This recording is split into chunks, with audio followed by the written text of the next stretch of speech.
Guys हमारा main character जो कि इस दुनिया में बस अकेला ही लड़का है, एक खतरनाक मैन किलर वायरस के वजह से इस दुनिया का लगभग 99% आदमी तो मर चुका है। क्या हमारा मेन कैरेक्टर बाकी लड़कियों को लेकर फिर से पॉपुलेशन को ठीक कर पाएगा? तो गाइस कहानी के शुरुआत में ही हमारा मेन कैरेक्टर आखिरकार अपने क्रश को प्रपोज कर ही देता है। और गाइस ये चीज हमारा मेन कैरेक्टर थोड़ा सा ज्यादा ही पहले ही बोल दिया, क्योंकि गाइस इस दुनिया का अभी का साल है 2050। और गाइस हमारा मेन कैरेक्टर का एक बहुत ही भयानक बीमारी है। बीमारी का नाम सुनते ही उसका गर्लफ्रेंड एरिशा अपने घड़ी पे रिसर्च करने के बाद ही देखता है ये बीमारी तो बहुत ही खतरनाक है। इस बीमारी में इंसान को 4 से 5 सालों के लिए बहुत ही गहरी नींद पे सुलाया जाता है, जो कि एक टाइप का कोल्ड स्लीप है। गाइस हमारा मेन कैरेक्टर का नाम है रेइतो और उसका इस बीमारी को सुन के उसका गर्लफ्रेंड तो बहुत ही दुखी हो जाती है। रेइतो एरिशा को बोलता है कि मैं तुम्हें प्रपोज तो कर दिया, लेकिन मैं नहीं चाहता कि तुम मेरे लिए 5 साल तक वेट करो, और अगर तुम मेरे से सच में प्यार करते हो तो मेरे लिए प्लीज 5 साल तक वेट करना। ये सुनने के बाद ही एरिशा तो वहाँ से चली जाती है। इसके बाद ही सीन शिफ्ट होने के बाद ही रेइतो और उसके कजिन्स एक साथ मिलकर हॉस्पिटल जा रहे थे, क्योंकि गाइस आज ही रेइतो का कोल्ड स्लीप जाने का दिन है। गड्डी से धीरे धीरे आगे बढ़ते बढ़ते हम लोग इस सोसाइटी को देखते हैं, जो कि असल में बहुत ही बड़ा था। हॉस्पिटल पे काफी देर तक वेट करने के बाद ही आखिरकार रेइतो का बारी आता है। डॉक्टर उसे बोलता है चिंता मत करो बच्चे, तुम्हें कुछ भी नहीं होगा, 5 साल के बाद तुम एकदम से ठीक हो जाओगे। और ये देखो इसी मशीन पे तुम कोल्ड स्लीप को कंप्लीट करोगे। स्लीप मशीन का काम को शुरू करने से पहले रेइतो का बहन तो बहुत ही रो रही थी, क्योंकि वो उसकी भैया से बहुत ही प्यार करती है। रेइतो उसका भैया से बोलता है इसका ख्याल रखना। इससे उसका भाई बोलता है चिंता मत करो, मैं सब कुछ ही संभाल लूंगा। तभी अचानक ही कहां से एरिशा का एंट्री होता है। जाने से पहले एरिशा रेइतो को बोलती है तुम्हारा जाने से पहले मैं तुम्हें देखना चाहती थी। उसकी प्यार करने का तरीका को देख के रेइतो तो बहुत ही खुश हो जाता है। रेइतो एरिशा को अपना गला का चेन दे के बोलता है ये लो, ये चीज मैं वापस आने के बाद मुझे लौटा देना। इसके बाद ही गाइस हम रेइतो को कोल्ड स्लीप वाले मशीन पे देखते हैं। रेइतो का हालत देखकर एरिशा तो बहुत ही रो रही थी। एरिशा बोलती है जल्दी से आ जाना रेइतो, मैं तुम्हारे लिए पूरा जीवन ही वेट करूंगी। ये सुनने के बाद ही रेइतो उसका हाथ पे हाथ डालने के बाद ही अपने आँखों को बंद कर लेता है। इसके बाद ही 5 साल बीतने के बाद ही हम लोग रेइतो को नींद से उठते हुए देखते हैं। सभी लोग उसको गुड मॉर्निंग बोलते। रेइतो सबसे पूछता है ये कौन सा साल चल रहा है। उसमें से एक बोलती है ये है 2055। फिर एक नर्स के पास जाते ही नर्स देखता है रेइतो का पूरा बॉडी तो एकदम से ठीक हो गया है। ये सुनते रेइतो तो बहुत ही खुश हो जाता है। तभी कहां से उस जगह पे पिछले वाली लड़की आ जाती है। ए बच्चे, मुझे तुमसे कुछ जरूरी बात करना है। तभी वो लोग वहाँ से एक साथ गाड़ी लेकर निकल जाते हैं। गड्डी में वो लड़की बोलती है मेरा नाम है मीरा, मैं ही तुम्हारा फिजिकल केयर का कैप्टन हूँ। ये सुनती रेइतो बोलती है फिजिकल केयर क्यों, क्या हुई?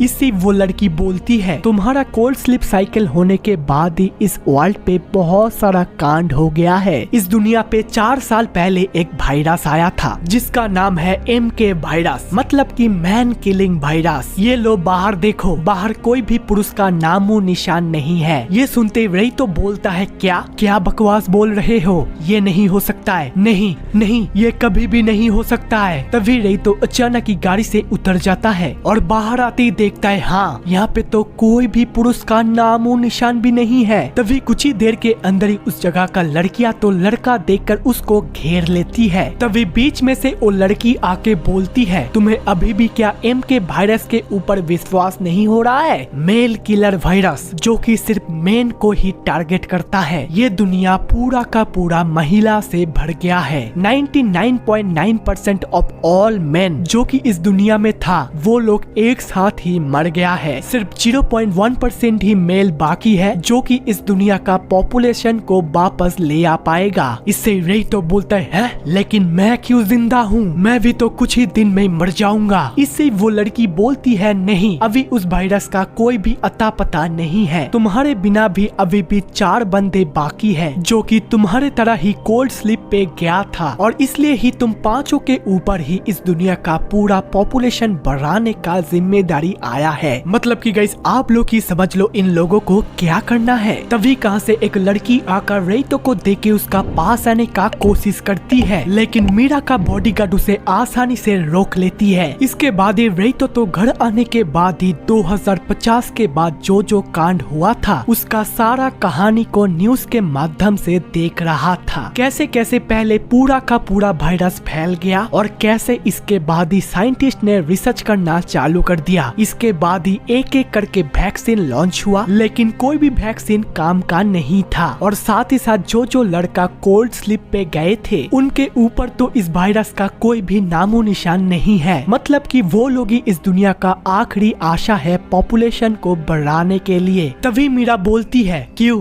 क्या सोच रहे हो? इससे रेतो बोलती है, नहीं कुछ नहीं, बस ये सोच रहा हूँ कि ये दुनिया कहाँ से कहाँ चला गया। तभी मीरा रेतो को एक टैबलेट पे दोनों लड़की का पिक्चर को दिखाती है, ये लो इसमें से चूज करो। लेकिन तभी कहाँ से एक छोटा सा लड़की दौड़ के आ जाती है। गाइस ये रेतो का छोटी बहन थी जो कि अभी इतना बड़ा हो चुका है। रेतो का बहन का नाम है महेरू। महेरू को 5 साल बाद दिखने के बाद ही रेतो तो बहुत ही खुश हो जाता है। महेरू का ठीक होने के साथ ही साथ उसका बड़ा भाई भी ठीक ही था, क्योंकि रेतो जाने के बाद ही उसका बड़ा भैया भी एक कोल्ड स्लीप पे चले गए थे। इसके बाद ही रास्ते में जाते जाते रेतो अपने बहन से एरिशा के बारे में पूछता है, लेकिन उसका बहन तो एरिशा के बारे में कोई भी इंफॉर्मेशन नहीं दे पाई। उसे बस पता है एरिशा 3 साल पहले गायब हो गई थी। बहन का इस बात को सुनकर ही रेतो तो बहुत ही परेशान हो जाता है। वो जितना जल्दी हो सके अपने फोन से एरिशा को कॉल करता है, लेकिन एरिशा तो उसका कॉल का कोई भी जवाब नहीं देती है। इसके बाद ही गाइस हमें रात का सीन में रेतो तो अपने बिस्तर पे सो रहा था। आराम करते करते उसका दिमाग पे बस एक ही लड़की आ रही थी जिसका नाम था एरिशा। इधर तो मिस मीरा अपने बॉस के साथ बात कर रही थी। मीरा बोलती है, मैम रेतो तो इस काम में उतना भी इंटरेस्ट नहीं दिखा रहा है। इससे उसकी बॉस बोलती है, व्हाट, वो होमोसेक्सुअल तो नहीं होगा ना? सुनो मीरा, तुम्हें तुम्हारा जॉब के बारे में पता है ना, तो जाओ अपने काम को ठीक तरीके से निभाओ। ये सुनते मीरा तो वहाँ से चली जाती है और सीधा जाती है रेतो का रूम पे। एक हॉट ड्रेस पहन के रेतो का रूम पे आते वो तो अपने कपड़े को उतार देती है और रेतो का बेड पे सीधा जाके उसको एक छोटा सा किस कर लेती है। ये देख रेतो बोलती है, रुक जाओ, ऐसा मत करो, इस टाइम पे इस दुनिया का हाल बहुत ही खराब है। ऐसा टाइम पे मेरा ये सब करने का कोई भी मूड नहीं है। ये सुनते न सुनते मीरा तो अपने कपड़े पहन के उस जगह से चली जाती है। इसके बाद ही रेतो तो रात में सो जाने के बाद ही अगले दिन का सुबह होता है। सुबह तो मीरा रेतो को एक अलग ही जगह पे ले जाती है। मीरा तो रेतो को काफी सारे लड़कियों को एक साथ दिखाती है। मीरा बोलती है, इस जगह पे तुम्हारा मनपसंद कोई तो होगा जिसका सहारे तुम इस दुनिया में पॉपुलेशन बढ़ाने में मदद करोगे। ये सारे लड़कियां जेन्युइन होने के साथ ही साथ पूरा का पूरा हेल्दी है। इनके साथ तुम जितना चाहो उतना ही कर सकते हो, 100 बार, 200 बार या फिर 1000 बार। क्या मिस मीरा, मैं भी इंसान हूँ, मैं कोई रोबोट नहीं हूँ। इससे मीरा बोलती है, ठीक है मैं समझ सकती हूँ, लेकिन जो भी करना है प्लीज जल्दी करो। इस एम के वायरस के चक्कर में इस दुनिया का हाल तो बहुत ही बिगड़ चुका है। इससे रेतो बोलता है, चिंता मत करो, मुझे बस 2 महीना नहीं 1 महीना का टाइम दो। मेरा एक खास दिल का इंसान खो गया है। अगर मुझे पॉपुलेशन बढ़ाने में हेल्प ही करना है तो मैं उसके साथ ही ये चीज को परफॉर्म करूंगा। ये सुनते ही मीरा बोलती है, मैं समझ गई, लेकिन इसी 1 महीने के अंदर मैं इसमें से हर लड़की को एक दिन मैं तुम्हारे साथ सुलाऊंगी। क्या? हाँ, इससे तुम्हारा एक्सपीरियंस के साथ ही साथ एक अच्छा आदत भी लग जाएगा। इसके बाद गाइस हम सभी लोगों को एक साथ खाना खाते हुए देखते हैं। इस जगह पे तो फ्रेंच, जापानीज, चाइनीज, इटालियन सभी तरह का शेफ मौजूद है। खाना को खाते खाते मीरा तो नंबर 1 लड़के के बारे में बोलती है। नंबर 1 लड़के के लिए ही इतना कुछ फूड आइटम रखा गया है। रेतो और उसकी बहन एक साथ ही देखती है कि मीरा तो एक एक करके बहुत सारे फूड आइटम को ऑर्डर कर रही है, लेकिन इतना खाने की बावजूद भी मीरा तो बहुत ही पतली है। इसके बाद ही सीन शिफ्ट होता है और हमें नंबर 1 वाले लड़के को देखते हैं जो कि दोनों लड़की से बॉडी मसाज ले रहा था। लेकिन तभी टीवी देखते देखते उसको अचानक ही एक लड़की एक्ट्रेस पसंद आता है और तभी उसके ही मुताबिक वो लड़की उसके रूम में हाजिर होती है और साथ ही साथ नंबर 1 यानी कि हिनोसामा उसकी स्कर्ट को उतार के अपना काम को शुरू कर देता है। गाइस इस एनीमे में क्या ही हो रहा है, मतलब कि जो चीज हर लड़के का सपना होता है वो हमें एनीमे के थ्रू दिखाया जा रहा है। ये चीज तो हम जैसे व्यूअर्स के लिए तो एक मेंटल टॉर्चर है। छोड़ो गाइस क्या ही बताओ। सीन शिफ्ट होने के बाद ही रेतो जब अपने रूम पे जा रहा था तभी हिनोसामा उसको आवाज देता है, मतलब कि नंबर 1 तो अभी नंबर 2 वाले लड़के के साथ मिलेगा। हिनोसामा तो उसे पकड़कर बोलता है तो बताओ अभी तक का तुम्हारा एक्सपीरियंस कैसा रहा, लेकिन मैंने सुना है कि तुम अभी तक कोई भी काम को नहीं निपटाए। ऐसा कौन करता है बच्चे, ऐसा मौका दोबारा कभी भी नहीं मिलेगा। मैं तो इस चीज का बहुत ही अच्छी तरीके से मजा लूट रहा हूँ। पहले दिन मेरा मॉडल के साथ, दूसरा दिन मेरा आइडल के साथ और आज मन हुआ एक एक्ट्रेस के साथ। ये बोलते नंबर 1 तो वहाँ से चला जाता है। इसके बाद ही रेतो तो नहाने के बाद ही थोड़ा सा सोने के लिए जाता है। सोकर उठने के बाद ही उसका बिस्तर में एक छोटी सी लड़की थी और सामने थी एक हॉट लड़की।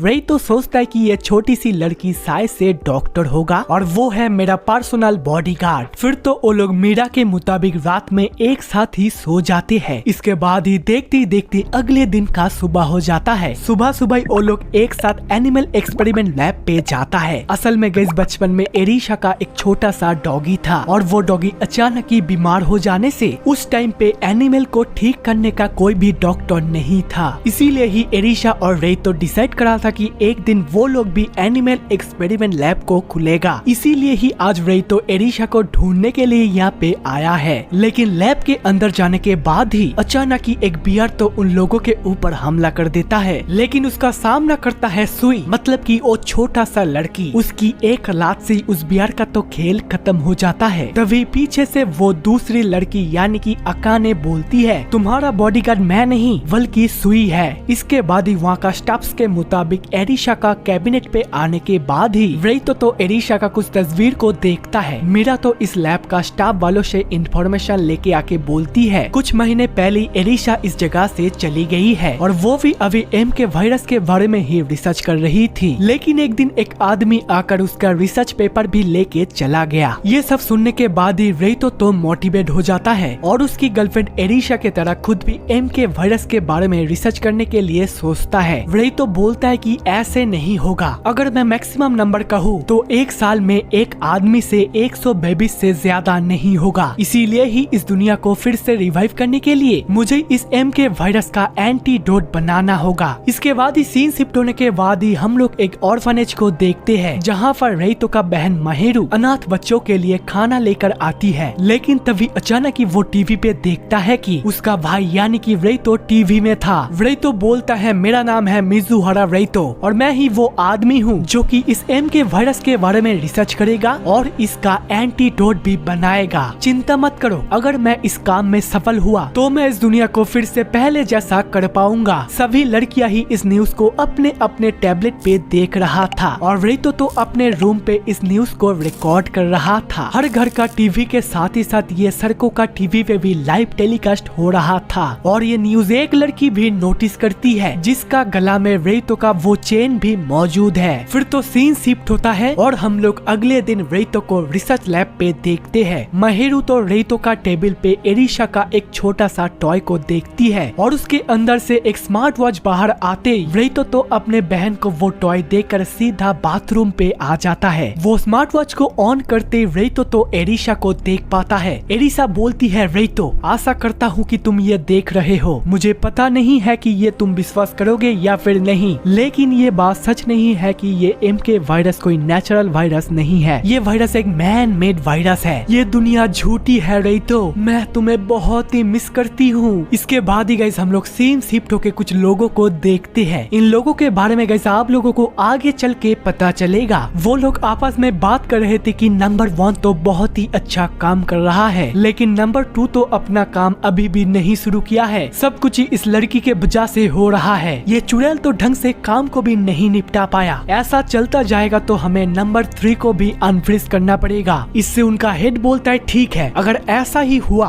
तो फिर चलो नंबर 3 को अनफ्रीज करते हैं। गाइस इसके बाद ही हम लोग 2050 यानी कि पीछे वाले सीन को देखते हैं। उसी टाइम में हम लोग नंबर 3 वाले लड़के का का बचपन को देखते हैं। हमारा नंबर 3 वाले लड़के का नाम है डोजी, जिसको कि स्कूल टाइम में उसका सभी फ्रेंड तो उसको बहुत ही परेशान करते थे। मतलब कि मान लो कि ये एक टाइप का टॉर्चर है। कुछ लोग तो डोजी को बाथरूम पे ले जाके बहुत ही पीटने के साथ ही साथ गाली भी देते थे और उनके लीडर तो सीधा उसके ऊपर मूत कर वापस से उसको क्लासरूम में भेज देता है। क्लासरूम के तरफ जाते जाते वो तो बस उस लड़के के बारे में सोचता है और डोजी ये सोचकर अंदर अंदर बहुत ही गुस्सा भी कर रहा था। फिर तो पियानो क्लास में पियानो को प्रैक्टिस करने के समय डोजी तो अचानक ही अपने पियानो मैम के सामने रुक जाता है। मैम बोलती है, क्या हुआ डोजी, क्या कोई तकलीफ तो नहीं हो रहा है ना? ये सुनते न सुनते डोजी का छाती पे तो बहुत ही दर्द हो रहा था। मैम तो उसे चेक करके देखता है, डोजी का तो बहुत ही बुखार है, इसीलिए ही मैम उसको आज छुट्टी लेने के लिए बोलती है। वहाँ से जाने से पहले मैम डोजी को बोलती है, आज ही हॉस्पिटल पे एक डॉक्टर को दिखा के आना। मैम के मुताबिक डोजी तो एक हॉस्पिटल पे जाता है और एक डॉक्टर को भी दिखाता है। डॉक्टर तो चेक करने के बाद ही बोलता है, जाओ तुम्हारा पेरेंट्स को लेके आओ, तुम्हें एक बहुत ही भयानक बीमारी है जिसका नाम है सेलुलर स्क्लेरोसिस।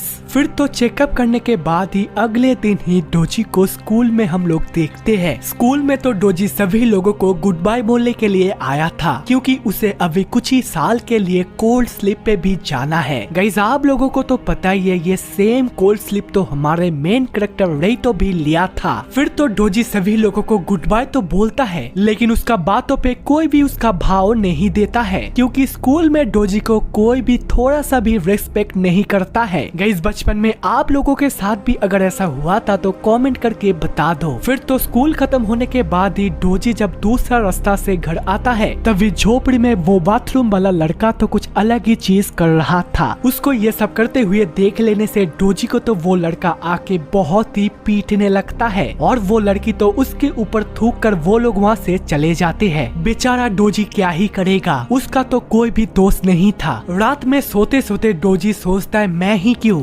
क्यों इस डिजीज का शिकार हुआ हूँ, अगर वो लोग होते तो बहुत ही बढ़िया होता। इसके बाद ही अगले दिन ही उसको हॉस्पिटल पे कोल्ड स्लीप पे जाने का दिन है। अपने चश्मा को उतार के वो तो रेडी हो जाता है। फिर तो धीरे धीरे आंख बंद कर देने से डोजी भी रेतो के तरह कोल्ड स्लीप पे चला जाता है। इसके बाद गैस दोबारा से अपने आंख को खोलते डोजी तो अपने सामने एक लड़की को देखती है। साथ ही साथ वो लड़की तो डोजी को एक कमरे में ले जाती है। कमरे को दिखाने के बाद ही डोजी बैठता है और डोजी का बैग को चेक करने के समय ही वो लड़की तो डोजी का एक सामान को देख लेती है। डोजी का हाई स्कूल अभी भी खत्म नहीं होने से अगले दिन तो वो लड़की डोजी को स्कूल पे ले जाती है। स्कूल में सभी स्टूडेंट्स तो डोजी को बहुत ही अच्छी तरीके से वेलकम बोलती है। स्कूल में एक भी लड़का नहीं होने से डोजी तो बहुत ही अकेला फील कर रहा था। तभी पीछे से वो लड़की बोलती है, डोजी क्या हम लोग स्कूल के बाद कहाँ घूमने चले? फिर तो स्कूल खत्म हो जाता है और वो लड़की डोजी को उसका बहन के साथ मिलाती है। बहन तो अपने भैया को देख के तो उसको गला लगा लेती है। गाइस डोजी का बहन का नाम है यूजी। अभी आप लोग यूजी चाहल नहीं समझ लेना। यूजी अपने भैया को बोलता है, भैया क्या आप आज रात फ्री हो? मुझे आपसे बहुत ही जरूरी बात करना है। फिर तो रात होने के बाद ही डोजी अपने बहन के घर जाता है। डोजी देखता है कि उसका बहन तो एक नाइट ड्रेस पहन के थी। बैठे बैठे बातचीत करने के टाइम ही डोजी अपने बहन को देखता है, जो कि अभी बहुत ही बड़ा हो चुका है। तभी यूजी बोलती है, तुम मेरे लिए क्या फील करते हो? व्हाट?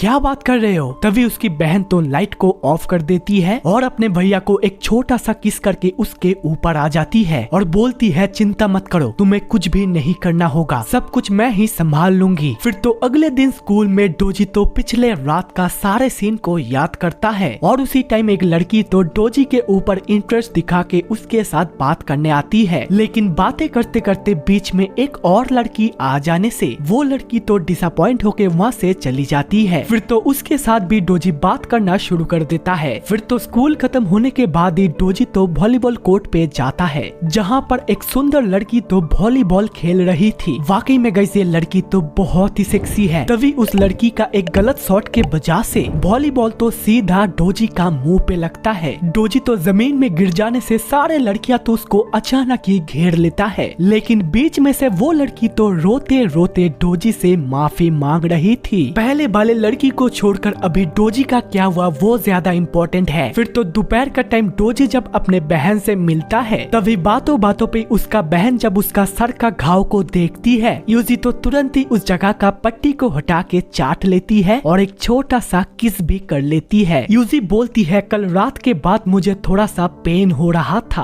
अरे अरे इस जगह पे नहीं, ऊपर में पेन हो रहा था। फिर तो देखते ही देखते हम लोग अगले दिन का शुरुआत भी कर लेते हैं। यूजी तो डोजी को गुड मॉर्निंग बोल के उसके लिए चाय बनाने के लिए जाती है, लेकिन डोजी तो अपने मन में कुछ अलग ही चीज सोच रहा था। पिछले दिन से जो चीज हो रहा है उसके बारे में मुझे कोई भी आइडिया नहीं है। ऐसा लग रहा है कि मैं तो अभी भी कोल्ड स्लिप पे ही हूँ। पास आने के बाद मुझे पता है मैं उसको किस करूंगा और साथ ही साथ सुबह सुबह वो चीज को दोबारा से परफॉर्म करूंगा। इसका आगे क्या होने वाला है ये तो मुझे नहीं पता है, लेकिन इससे मेरा क्या, मैं तो मेरा मजा लेते जाऊंगा। फिर तो हम लोग सीन शिफ्ट होके दोबारा से रेतो को देखते हैं। रेतो का न्यूज वायरल होने के बाद ही रेतो के साथ सारे लड़कियां सोने के लिए तो रेडी है, लेकिन इस बात पे हमारा रेतो तो कोई भी इंटरेस्ट नहीं दिखा के अपने बहन को ढूंढते ढूंढते बाहर आ जाता है। तभी हिनोशान रेतो को पुकारते हिनोशामा रेतो को अपने डिस्प्ले पे दिखाता है कि मैं तो कुछ ही दिन में पापा बनने वाला हूँ। इससे रेतो तो उसे कंग्रेचुलेशंस बोलता है। फिर तो हिनोशामा बोलता है अगर बेटा हुआ तो मैं तो इस दुनिया का पहला स्पॉन्सर बन जाऊंगा। Good bye रेतो।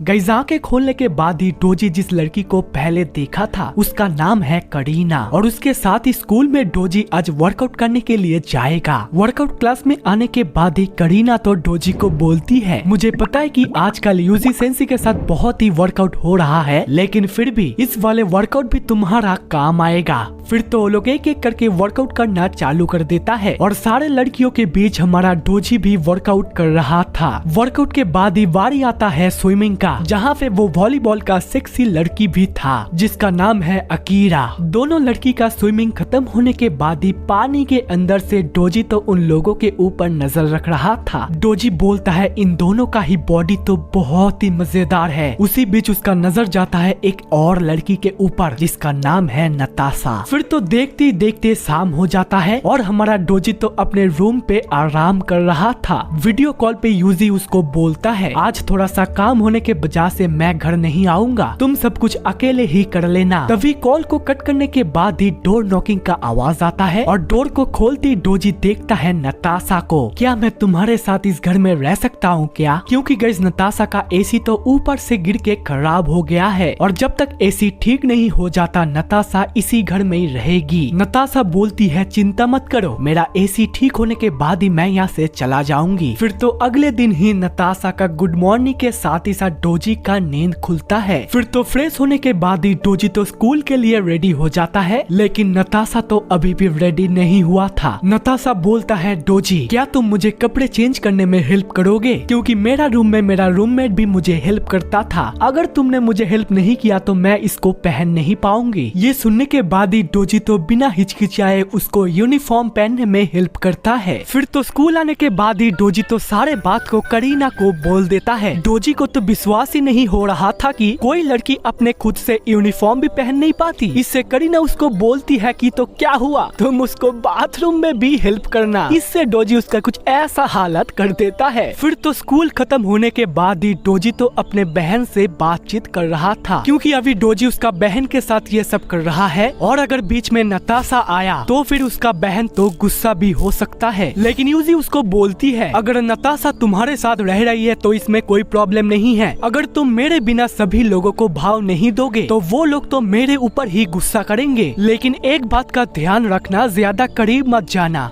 फिर तो रात होने के बाद ही हम लोग डोजी और नताशा को एक साथ देखते हैं। डोजी को तो नींद नहीं आ रहा था, लेकिन तभी नताशा डोजी को बोलती है डोजी क्या मैं तुम्हारे बेड में तुम्हारे साथ सो सकती हूँ, क्योंकि मुझे अकेला नींद नहीं आ रहा है। इस बात को एग्री करते डोजी और नताशा तो एक साथ सो जाते हैं, लेकिन तभी बातों बातों पे नताशा तो डोजी का तारीफ कर रही थी। तुम बहुत ही अच्छे इंसान हो डोजी, तुम्हारे साथ समय बिता के मुझे बहुत ही अच्छा लग रहा है। मैं इस MK वायरस का शुक्रिया अदा करना चाहता हूँ क्योंकि इसके वजह से मैं अभी तुम्हारे साथ हूँ। ये बातों को सुनते न सुनते डोजी तो शर्मा जाता है और वो दोनों एक साथ मिलकर एक छोटा सा किस भी कर लेता है। और गाइस आप लोगों को तो पता ही है इस किस के बाद आज का रात में क्या होगा। फिर तो देखते ही देखते अगले दिन का शुरुआत भी हो जाता है। फिर तो हम लोग देखते हैं स्कूल में डोजी अपने बहन के साथ मिलता है। डोजी देखता है उसका बहन तो बहुत ही दुखी था। तभी उजी अपने आंखों पे आंसू लेकर बोलती है, और नताशा के साथ सब कुछ हो गया ना? ये सुन के डोजी घबराते हुए बोलता है, सब कुछ मतलब तुम्हें कुछ पता लग गया क्या? तभी उजी रोते रोते हुए बोलती है, करीना को पूछ लेना। और इसके बाद ही वो वहाँ से भाग जाती है। इसके बाद ही डोजी स्कूल में करीना के पास जाता है। डोजी का मुंह से सारे बात को सुनने के बाद ही करीना देखती है कि डोजी तो बहुत ही उदास था। डोजी बोलता है कि मेरा कोल्ड स्लीप से उठने के बाद से तुम लोगों के ऊपर बहुत ही परेशानी आ रहा है। अगर इसी स्ट्रेस में मैं अपने ऊपर कुछ कर बैठा तो इसमें मेरा कोई गलती नहीं है। इस बात पे करीना बोलती है, इतनी छोटी सी बातों पे तुम टेंशन काहे को ले रहे हो? 100% लोगों में तुम बस 10% पे आते हो जिसके अंदर MK वायरस से लड़ने का ताकत है। स्कूल में सारे लड़कियां ही तुम्हारे दीवानी हैं। इतनी छोटी सी बात पे तुम अगर कुछ कर बैठे तो स्कूल में तो बवाल मच जाएगा। इसीलिए तुम शांत बैठो और मेरे साथ आओ। फिर तो करीना के पीछे पीछे आने के बाद ही करीना बोलती है, ये लो, ये पूरा स्कूल ही तुम्हारा है। तुम जिसके साथ भी सोना चाहते हो उसके साथ ही सो सकते हो। पूरा क्लासरूम के सामने ये बात सुनने के बाद ही डोजी तो पूरा हैरान रह जाता है। इधर तो हेडक्वार्टर में बात हो रहा था कि नंबर 3 तो अच्छा काम कर रहा है, लेकिन नंबर 2 का क्या? वो तो अभी भी कोई भी लड़की के साथ नहीं सोया है। ये सारा गलती मीरा का है। क्यों ना उसे नंबर 2 का असिस्टेंट से हटाया जाए। इधर तो रेस्टोरेंट पे रही तो कुछ लड़कियों को ऑटोग्राफ दे रहा था। तभी अचानक ही मीरा का कॉल आता है। रेतो तो उसके पास जाती वो इंट्रोड्यूस होता है नया 2 मेंबर के साथ। एक है उसका मैनेजर और एक है उसका असिस्टेंट। असिस्टेंट का नाम है मारिया और ये है मैनेजर कातागिरी। ये सारे रूल्स एंड रेगुलेशंस को फॉलो करने के बाद ही मीरा का असिस्टेंट का कहानी तो खत्म हो जाता है। तो गाइस अभी के लिए ये पार्ट तो खत्म हो जाता है, लेकिन इसके बाद वो लोग एक नेक्स्ट मिशन के लिए निकलेंगे। और गाइस इस वीडियो का व्यूज का हिसाब से मैं अगले पार्ट को बनाऊंगा। मिलता हूँ आप लोगों से एक नया वीडियो पे।